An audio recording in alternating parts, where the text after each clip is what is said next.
Sun pahami riko tega medhot taline asmara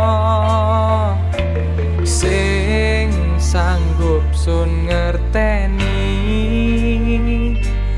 riko tega ninggalno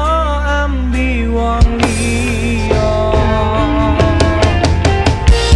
pengen riko biareng selawase nyatane kok gawe ngene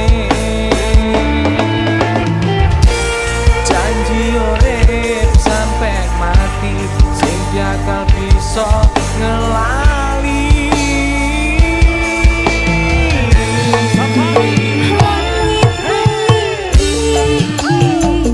hati saksine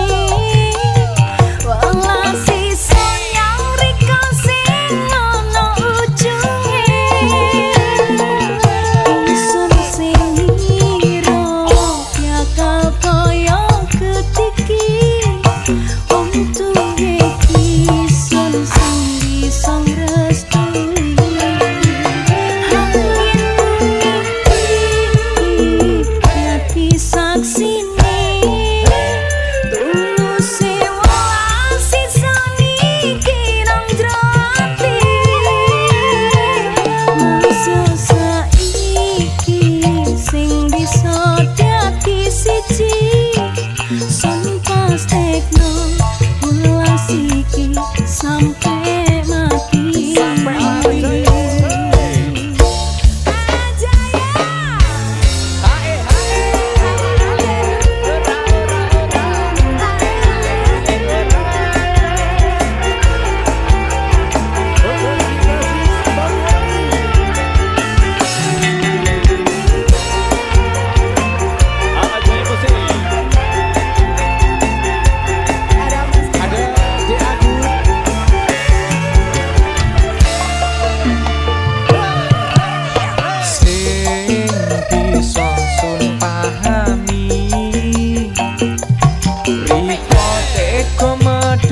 taline asmara